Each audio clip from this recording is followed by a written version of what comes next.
since 2016, Eastern Constructors Incorporated has been inspected in response to 4 other worker fatalities. This company is killing about 1 person a year almost.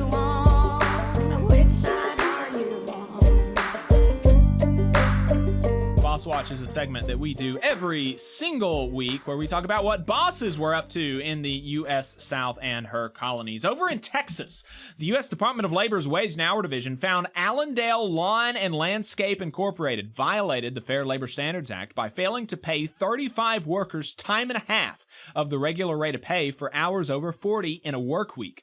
The division also discovered the employer deducted a full hour of lunch every day, even though workers routinely only took a 45-minute lunch break. In addition, the division found the employer violated record-keeping provisions of federal labor law. After the investigation, the Department of Labor recovered $57,000 in stolen wages and $57,000 in liquidated damages to 35 workers, 10 of whom have yet to be located for payment. Workers who may be owed back wages for this or any other case can get more information at the Wage and Hour Division's Workers Owed Wages website.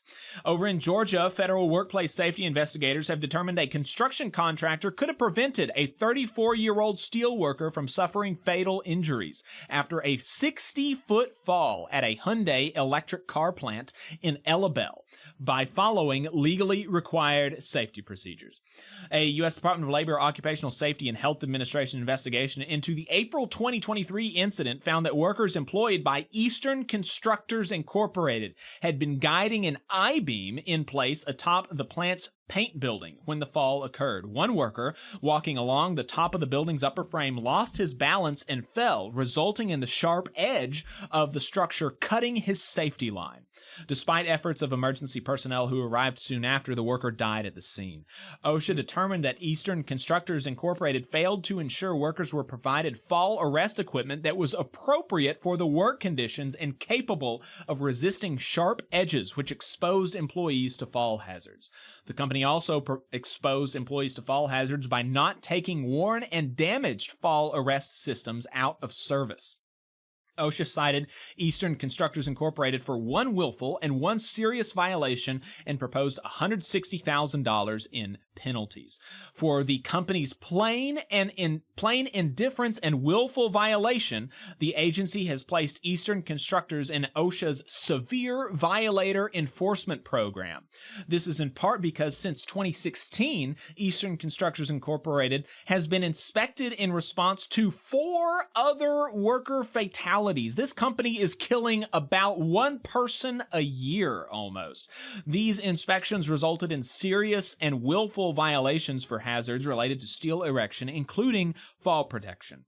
Eastern Constructors has 15 business days from receipt of these citations to comply, request an informal conference with OSHA, or contest the findings. Over in Florida, the U.S. Department of Labor has entered into a conciliation agreement with a global distributor of inventory solutions for aerospace original equipment manufacturers to resolve allegations of hiring discrimination affecting more than 100 black and white job applicants at a Doral worksite. The agreement follows a routine compliance review by the department's Office of Federal Contract Compliance Programs that found from August 23, 2016 to August 23, 2018, KLX Incorporated allegedly discriminated against 113 black and 16 white applicants for Material Handler 1 positions.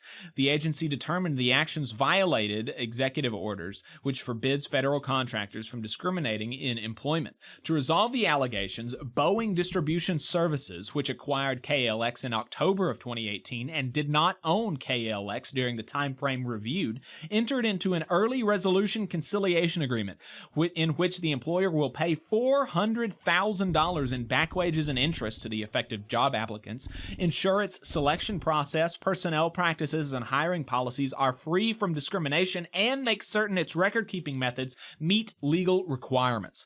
Boeing will also offer jobs to 11 black and white affected applicants as positions become available. And we have several dishonorable mentions this month. And remember, for everything that we talk about during Boss Watch, these are only instances in which the bosses have been caught. And we can obviously imagine that bosses are not caught a significant portion of the time, because for them to be caught, somebody would have to go to the authorities and report them, generally speaking, and the people who would be most likely to know about the law breaking by employers are the employees, who rightfully fear retaliation much of the time.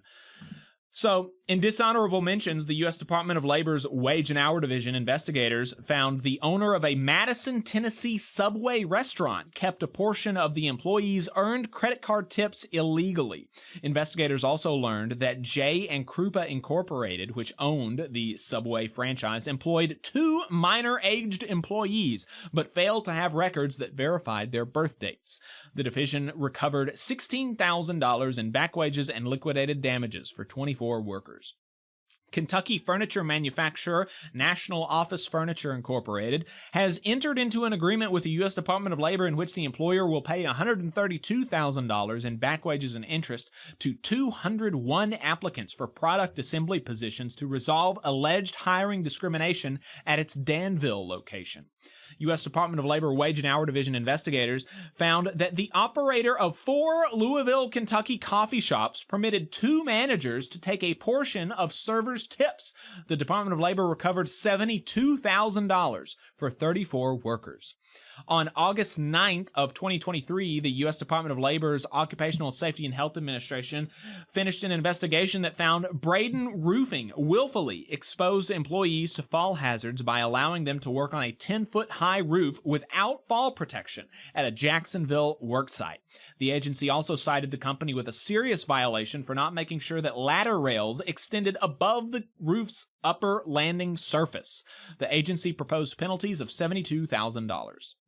The U.S. Department of Labor announced last week that its Mines Safety and Health Administration completed impact inspections at 9 mines in 7 states in September of 2023, issuing 123 violations. Of the 123 violations identified by MSHA in September, 17 were evaluated as serious and significant.